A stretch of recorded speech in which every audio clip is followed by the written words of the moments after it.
Hello Electroheads. Today we're talking about e-scooters. They've been climbing in popularity for a few years now, but since the pandemic began and with more and more people looking to avoid public transport wherever possible, they have exploded in popularity. Now, I'll be honest, I don't have any actual numbers to back up that explosion in popularity, but I know it's true because of the amount of family members and friends who have said this to me in the last 2 months. Yeah, I do want an e-scooter, but I'm just worried about the danger.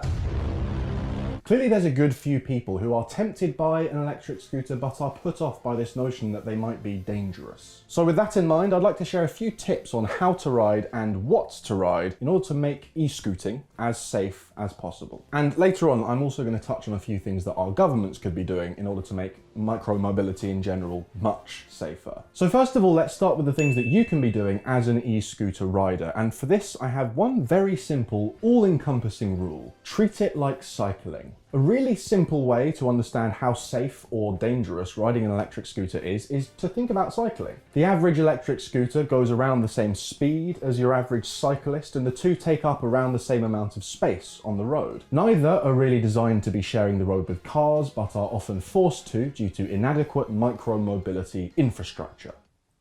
Cycle lanes. From a safety standpoint, I'd say there are two key differences between scooting and cycling, the first being wheel size. Obviously, scooters have smaller wheels, so you need to be even more careful about cracks in the road than you would be on a bike. The other difference is visibility. Because you're standing up on a scooter, you're slightly taller, which means you have a slightly better line of sight. But fundamentally, they're very similar. So, in terms of how to ride an electric scooter safely on the road, my advice is simple. Do what you would do on a bike. Make yourself as visible as possible using reflective gear and lights, wear a helmet, don't drink and scoot, you know, the obvious stuff. Of course, it goes without saying that the scariest thing about cycling and scooting is having to share the road with cars. For any wannabe scootists who are uncertain about how to deal with cars and other large vehicles on the road, I'd like to share a nugget of wisdom that my dad, who rides motorbikes, once told me. Ride as if everyone is trying to kill you. Jesus Christ. It's morbid, but it's good advice. In other words, assume that every car is going to do the dumbest thing that they possibly could,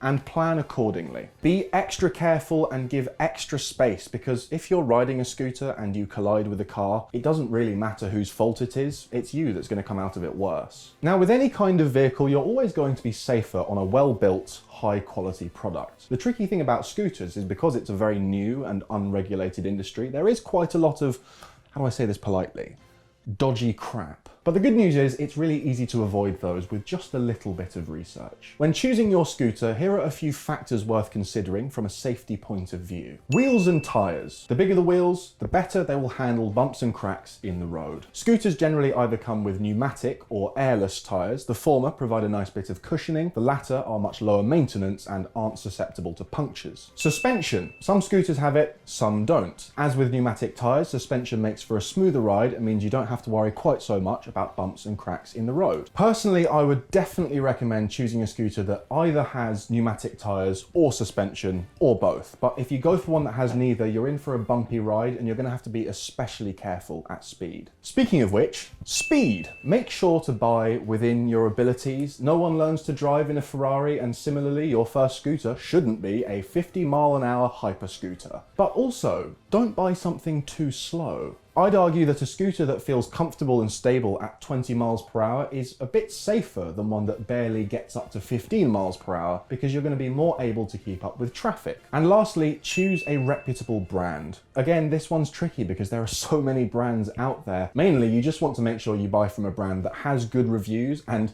will exist in a month's time. Because if you buy a scooter from a weird brand and they go bust the next day, maintenance and repairs are going to be a nightmare. So there you have it. That's my sort of checklist of things to look for in a scooter from a safety standpoint. Do remember that when you buy a scooter, there's also some non-safety stuff to consider, like range and what colour it is. Just one more piece of advice on buying a scooter. If there is an actual scooter shop anywhere near you, I would strongly recommend that you go there and try before you buy. If you can test the thing out and just see how it feels before spending your money, you are far more likely to end up with something that you're really happy with. And what's more, if you buy it from a shop, you can then return to that shop if you need expert advice, repair or maintenance, instead of having to ship your scooter halfway across the world every time you get a puncture.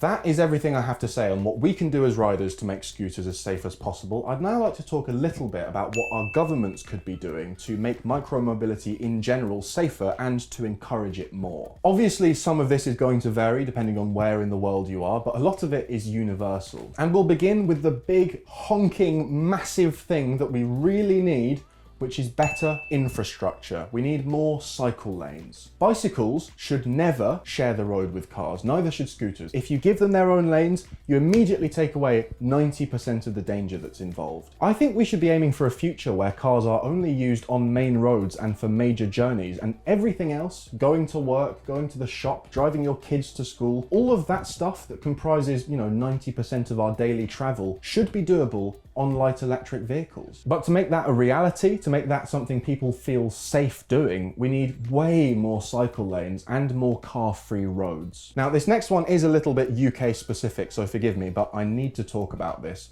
We need to legalise private ownership. At the time of recording this, the UK is about to commence trials for rental scooters, but there's been very little conversation about private ownership. I love rental e-bikes, I've enjoyed rental scooters in other countries, but they are a solution to a different problem. You can't rely on there being a rental scooter waiting for you at the end of your road every morning to get you to work. Furthermore, from a safety point of view, it is safer to have your own. I would always rather ride my own bike than rent one because, well, I know where my bike has been. I know how it's been treated and when it was last serviced. Like I said, I love rental bikes, I like rental scooters. I think they possibly need a bit of fine tuning in terms of how they're deployed, but we also need to be allowed to buy our own. One more thing, and I'm going to get a bit technical here, we mustn't restrict the hardware. In the UK, e-bikes are currently growing in popularity as well, but not as fast as they should be, and that is largely due to very strict regulations on what they're allowed to be. Throttle kits are banned. Motors above 250 watts are banned. That is ridiculous. My electric skateboard has 3,000 watts. If it was a bike, it would be 12 times too powerful. Look, I'm not suggesting any 14-year-old should be allowed to buy a 50-mile-per-hour hyper scooter and then ride around in cycle lanes, no questions asked. I definitely think that the really fast stuff should probably have some kind of license and registration requirements. But I think we should be allowed to buy